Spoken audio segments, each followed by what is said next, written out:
Hello students, स्वागत है zoology practical class में फिर से आपका।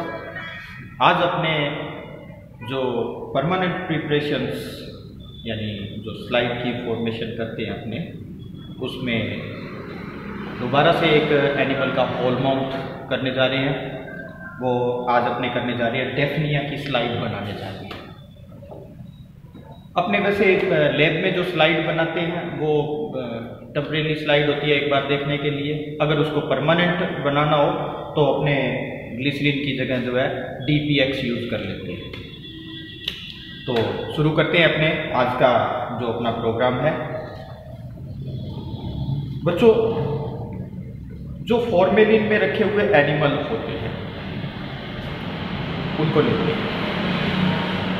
वैसे मैंने जो है क्लास में ही साइक्लोप्स और डेफनिया जो है कल्चर कर रखे हैं और उन्हीं को यूज़ करता हूँ। थोड़ा सा जो है अपने एनिमल लेकर इसको वॉच ग्लास में ले लेते हैं। इन एनिमल को वॉच ग्लास में लेने के बाद अपने जो है इसको वही प्रोसेस साइक्लोप्स वाला, साइक्लोप्स का होल माउंट किया था उसी तरीके से अपने इसमें क्या करेंगे, पहले इसमें से फॉर्मेलिन जो है रिमूव कर देंगे और बड़े ध्यान से जो है इसको रिमूव करते हैं फॉर्मेलिन को। और निकालने के बाद इसको अपने एक खाली बीकर रखें, अपने खाली बीकर या फिर अपने जो है पेट्री रखते हैं एक, उसके अंदर इसको डालते रहते हैं ताकि कई बार क्या है एनिमल इसके अंदर चले जाते हैं तो अपने उनको जो है उससे वापस पिक करके और रख लेते हैं। तो ये जो है बिल्कुल फॉर्मेलिन निकल गई है और इसके अंदर अपने फिर अपने यूज करते हैं 30% एल्कोहल की सीरीज को। यहाँ अपने इसको क्या करेंगे, इसमें रख देंगे और इसके बाद में एक पेट्री डिश से जो है इसको वॉच ग्लास को ढक के रखेंगे या फिर दूसरे वॉच ग्लास से इसको जो है कवर कर लेते हैं ताकि एल्कोहल उड़े ना। नहीं तो एल्कोहल उड़ जाती है, पानी पानी रह जाता है, उससे डिहाइड्रेशन जो है प्रोसेस नहीं होता। अब कई बार बच्चे क्वेश्चन करते हैं कि सर ये अपने पहले 30% में, फिर 50 में, फिर 70 में, फिर उसके बाद 90 में, फिर एब्सोल्यूट में, तो क्यों ना ऐसा किया जाए कि सीधा ही एब्सोल्यूट अल्कोहल में डालें, 100% में डालें और सीधा ही जो है सारा जल जो है एक साथ ही डिहाइड्रेट कर देते हैं, मतलब एक ही साथ जो है सारा जल जो है रिमूव कर देते हैं। ऐसा क्यों नहीं करते? ऐसा मैं आपको बताऊं इसलिए नहीं करते क्योंकि जब अपने किसी टिश्यू या किसी एनिमल के अंदर से जल की मात्रा धीरे धीरे करके बाहर निकालेंगे तो उनकी सेल्स की जो कोशिकाएं होती है उनका साइज वही रहता है, उनकी यथास्थिति बनी रहती है, एज इट इज वो सेल्स वैसी बनी रहती है। अगर अचानक से डिहाइड्रेट करेंगे, एब्सोल्यूट में डालकर सीधा जो है डिहाइड्रेट करेंगे तो उसमें क्या होता है, जो सेल्स होती है वो श्रिंक हो जाती है और उनकी जो आकार अपने को माइक्रोस्कोप में देखना होता है वो नहीं देख पाते हैं। इसलिए अपने यहाँ पर कुछ सावधानियों का जिक्र करेंगे। इसको 10 मिनट रखा है, इसलिए अपने अब जो है 10 मिनट इसके अंदर जो है अपने 30% में रखना होता है, 10 या 15 मिनट। ये देखो पेशेंस पर निर्भर करती है स्लाइड आपकी कैसी बनी। जितना धैर्य से आप स्लाइड बनाओगे, जल्दबाजी करोगे तो डिहाइड्रेट नहीं हो पाती है। तो अपने क्या करते हैं, जब स्लाइड प्रिपेयर करते हैं अपने, तो स्लाइड प्रिपेयर करते समय बड़ा धीरे से आराम से प्रोसेस में चलते रहते हैं। जब प्रैक्टिकल फाइनल प्रैक्टिकल होता है तो अपनी स्लाइड को जो है 30% में लगा दिया, फिर 15 मिनट बाद दूसरे काम करते रहे, अपनी कॉपी वर्क जो है सारा कुछ करते रहते हैं। तो ये जो है साथ साथ चलने वाला प्रोसेस होता है। तो इसी सिलसिले में अपने आगे बात करते हैं, कुछ सावधानियां जो है अपने को रखनी पड़ती है। जैसे कि आप पहले तो जो माइक्रोस्कोप यूज करते हो उस माइक्रोस्कोप का आईपीस जो कि यहाँ लगा होता है, क्योंकि आप जब यूज करते हो उस टाइम ये इक्विपमेंट से साथ में नहीं जुड़ा होता है, तो यहाँ ये जो आईपीस है ये बिल्कुल प्रॉपर क्लीन होना चाहिए। वैसे तो आपको जब लैब में काम करते हो तो सारा कुछ प्रिपेयर मिलता है आपको, जो अर्जुन है लैब बॉय वो बिल्कुल क्लियर करके, मेरे साथ मैडम हैं, हम बिल्कुल क्लियर करके सारी चीज़ें रखते हैं। लेकिन फिर भी आपको ध्यान देने योग्य जो बात है वो बता रहा हूँ कि आप लोगों को ये ध्यान देना होगा कि बिल्कुल लेंस जो है क्लीन होना चाहिए। दूसरी बात, ये नीचे से जो स्टेज है मिरर है, इनका लाइट जल रही है या नहीं जल रही है। ये देखो यहाँ पर जो है ये लाइट जो होती है, लाइट सोर्स वैसे तो क्या है इसके नीचे दर्पण लगा होता है, वो लाइट को इंडिकेट करता है इसके तरफ सीधा ऊपर की तरफ यहाँ से। लेकिन यहाँ आजकल क्या एलईडी लाइट होती है, वो एलईडी इसके अंदर सीधी लगी हुई होती है। और इसके साथ में क्या है, दूसरी ध्यान देने योग्य बात ये होती है कि जब आप स्लाइड को सीरीज में से निकालो तो बड़े ध्यान से, धीरे धीरे, आराम से, पूरा प्रॉपर टाइम लेकर, ईमानदारी से।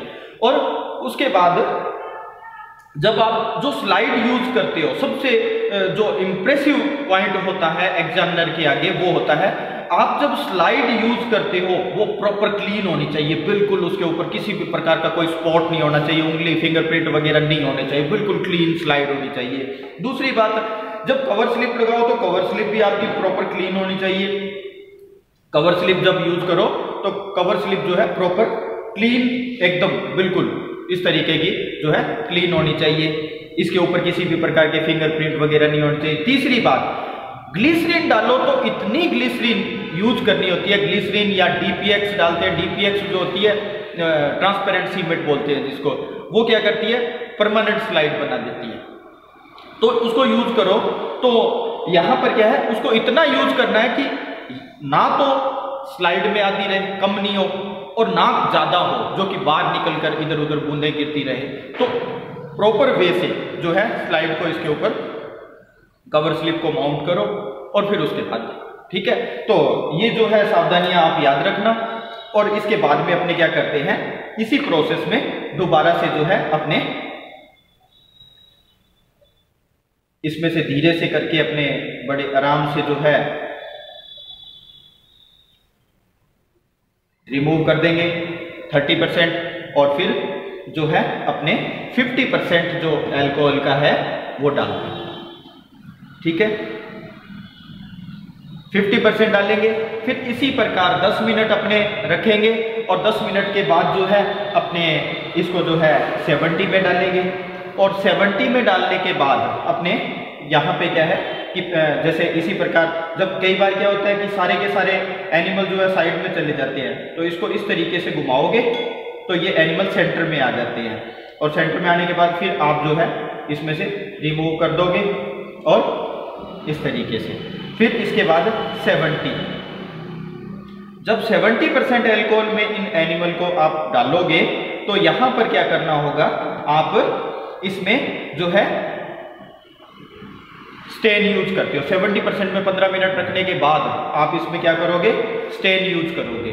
स्टेन यूज करने के लिए क्या होता है कि आप या तो ब्रश की सहायता से थोड़ा सा लिया, और या फिर अंदाजे से, अब काफ़ी दिन प्रैक्टिकल करते हैं तो एक्सपीरियंस हो जाता है कितनी डालनी है, तो उस हिसाब से ये बहुत ही लाइट करके बनाई हुई है, ज़्यादा जो है कंसंट्रेट नहीं बनाई हुई, क्योंकि मेरे को पता होता है स्टूडेंट जो है क्लास के अंदर सीधी बूंद डालते हैं, तो फिर वो आदत मैंने उसी तरीके से बना दी कि इसको जो है इतना ही बनाते हैं कि अगर बूंद भी डाल ले तो वो ज़्यादा स्टेन नहीं होता है। तो यहाँ पर जो है इसमें इस तरीके से, अब यहाँ से क्या करेंगे, जब इसके अंदर ये एनिमल स्टेन हो जाएंगे, इसमें 5-7 मिनट रखेंगे, फिर इसके बाद इसको अपने निकाल देंगे। जब इसको निकाल देंगे तो अपने दोबारा से 70% वापस यूज करते हैं, इसमें 5-7 मिनट वापस दोबारा से जो है 70% यूज करेंगे। दोबारा से क्यों 70% यूज करेंगे, क्योंकि कई बार जो इयोसिन होती है, वो इयोसिन जो है उसका जो प्रोसेस होता है उसको कई बार वाटर सोल्यूबल बना लिया जाता है, और उससे एनिमल के अंदर जितना डिहाइड्रेशन होता है वो वापस जो है उसमें चला जाता है। इसलिए दोबारा से उसको रिमूव करने के लिए, वाटर को रिमूव करने के लिए अपने क्या है 70% जो है दोबारा से यूज करते हैं 5 मिनट। और इसके बाद में जो है अपने दोबारा से यूज करने के बाद इसको 5 मिनट के बाद इसी तरीके से यही प्रोसेस रखोगे हमेशा। बड़ी सावधानी से, एनिमल नहीं फेंकने हैं, अगर एनिमल चले जाए तो उससे वापस ब्रश से उठा लिया जाएगा, ठीक है। और फिर उसके बाद अपने क्या करेंगे, 90% का प्रोसेस लेंगे, इसी तरीके से 90%, और इसी तरीके से जो है 100% अपने डालेंगे, ठीक है। तो 100% जो है इसमें डाल देंगे। इसके बाद जो है अपने 10 मिनट रखेंगे इसी तरीके से ऊपर रख के, और फिर उसके बाद में जो है अपने जो है थोड़ा सा इसको निकालेंगे और जाइलिन के अंदर फिर जो है अपने जो है लास्ट में जाइलिन जो है जाइलिन यूज करेंगे और जाइलिन यूज करने के बाद में जो है अपने इसको जो है स्लाइड पे लेंगे एनिमल को, जाइलिन के अंदर 5 मिनट रखेंगे और फिर उसके बाद में जो है एनिमल को अपने स्लाइड पे लेंगे और स्लाइड पे लेने के बाद अपने क्या है इस तरीके से बड़े ही ध्यान से, क्योंकि कई बार एनिमल क्या है आता नहीं है, तो एनिमल को लिया और फिर उसके बाद ग्लिसरीन, ध्यान रखो अगर आपको परमानेंट स्लाइड बनानी है तो ग्लिसरीन की जगह DPX यूज करते हैं। तो यहाँ पर आप क्या करोगे, बड़े ही ध्यान से जो है एक बूंद जो है ग्लिसरीन डाली और ग्लिसरीन डालने के बाद जो है आप इस पे कवर स्लिप डालोगे। कवर स्लिप जब लगाओगे तो इसको इस तरीके से पकड़ना होगा, स्लाइड को फिल्टर पेपर पे रख के इस तरीके से स्लाइड को एक उंगली यहाँ और इस तरीके से और नीडल की सहायता से जो है आप इसको पकड़ते हुए, ये पीछे उंगली रहेगी और इस तरीके से जो है इसको इस पे रख दोगे तो इससे एयर बबल्स नहीं बनते। ध्यान रखना अपने को, ये जो है स्लाइड देखो बिल्कुल ना तो इसके अंदर जो है ज़्यादा ग्लिसरीन है ना कम है ग्लिसरीन, और बड़े ही सिंपल तरीके से देखो और आधी भी नहीं रही है। अब इसको अपने क्या करते हैं, अपने ऑब्जर्व करते हैं। ऑब्जर्व करते हैं तो ये जो है इस तरीके से स्लाइड बन जाएगी। ये आपको मैंने बताया था जैसे सिंपल माइक्रोस्कोप है जो क्लास में यूज करते हो, क्लास स्टूडेंट माइक्रोस्कोप, उसको जो है एक इक्विपमेंट के साथ जोड़कर इसको जो है देखने के लिए जो है ऑब्जर्व करने के लिए मैंने लैपटॉप से जोड़ दिया और उससे जो है सारी स्लाइड जो लगेगी वो इसके अंदर दिखाई देती रहती है। ये इस तरीके से अपने इसको ऑन कर लेते हैं। इस तरीके से ऑन करेंगे, मैं आपको इस स्लाइड के बारे में थोड़ा सा समझा दूं।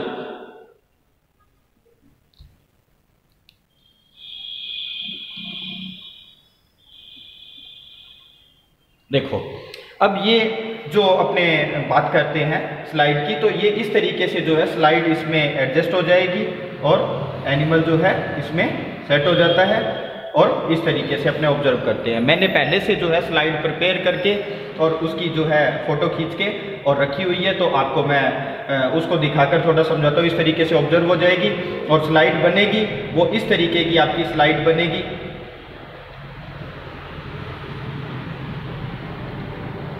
ये जो है आपकी स्लाइड है इस तरीके की। अब ये जो स्लाइड है इसके अंदर अपने देखते हैं कि यहाँ पर एनिमल को देखते हैं तो ये पीछे की ये डोर्सल स्पाइन हो गया, ये जो है इसके जो है एंटीनी बाहर की तरफ, और दूसरी जो है इसकी एंटीना होगी, और ये आगे की तरफ जो है ये यहाँ पर रोस्ट्रम हो गया इसका, और ये कंपाउंड आइज होगी, और ये अपने देखें तो इसकी जो है ओवरीज होगी, और ये यहाँ पे जो है इसके जो है छोटे छोटे जो थोरेसिक अपेंडिजेस होते हैं वो होते हैं। ये जो एनिमल होता है आर्थ्रोपोडा का एनिमल है, देखो देखने से पता चलता है कि इसकी जो है क्या चीज़ है, लेग्स जो है इसकी फुट जो है वो क्या चीज़ है, जॉइंटेड है, संधि युक्त उपांग है। और इसका देखें तो ये यहाँ पर जो है ये इस तरीके से ये एनस है, ये इंटेस्टाइन इसकी दिखाई दे रही है, बिल्कुल जो है क्लियर एनिमल जो है आपको दिखाई दे रहा है। ये फोटो मैंने पहले ही स्लाइड बना के, और अगर आपको बिल्कुल क्लियर देखना हो तो एक दूसरे माइक्रोस्कोप में जब फोटो खींची गई तो ये स्लाइड ऐसी बनती है। ये बिल्कुल अगर ट्रांसपेरेंट हो जाते हैं तो बिल्कुल ही ऐसी बनती है। और इस तरीके की जो स्लाइड बनेगी इसके अंदर आपको देखो ये सारा ये जो है यहाँ पे ओवरीज जो है इसकी दिखाई दे रही है, एग्स वगैरह सारे इसके अंदर दिखाई दे रहे हैं, ये इंटेस्टाइन जो है इसकी पूरी, और ये यहाँ जाकर एनस होगी, ये इसके थोरेसिक अपेंडिजेस हो गए, ये थोरेसिक अपेंडिजेस के आगे की तरफ अपने देखें तो ये हो गया इसका जो है रोस्ट्रम हो गया, और ये एंटीन्यूल्स हो गए, एंटीनी होगी, एंटीना हो गया, और अगर अपने देखें तो इसका जो है ये इस जगह पर ये जो दिखाई दे रहा है आपका, ये इसका हार्ट होता है। इस एनिमल में छोटा सा एनिमल होता है, बिल्कुल छोटा एनिमल होगा। ये एनिमल जो है वो 1.5 mm का होता है, बहुत ही छोटा सा बिल्कुल एनिमल होता है, लेकिन इसमें अपेंडिजेस सारे पाए जाते हैं। यहाँ अगर अपने देखें तो इसकी ये कंपाउंड आइज है और ये इसके अंदर अपने कलियर। तो इस तरीके से जो है आप स्लाइड प्रिपेयर करोगे। आप जो स्लाइड क्लास में प्रिपेयर करोगे वो स्लाइड आपकी कैसी होगी, ये स्लाइड बनेगी। ये क्लास में प्रिपेयर स्लाइड होती है, क्योंकि इस माइक्रोस्कोप में देखने से आपको ये मिलेगी। और अगर आप देखना चाहो कि एक बड़े हाईली माइक्रोस्कोप में जो है स्लाइड आपकी कैसे दिखेगी, और एक बहुत ही प्रॉपर और बहुत ही हाई टेक्निकल जो लैब में स्लाइड बनाते हैं, वो आपकी ये स्लाइड बनती है। ये दोनों ही स्लाइड जो है मैंने बनाई, और इसके बाद आपको जो है फ़ोटो आपके लिए रखी हुई है, और जो विधि है मैंने आपको बताई। ये जो है प्रैक्टिकल आपका फर्स्ट ईयर की क्लास में भी होता है, परमानेंट प्रिपरेशन का, और बीएससी फाइनल की क्लास में भी होता है। तो आप इसको देखिए और आगे जो है इसको आकर परफॉर्म करने की तैयारी करें।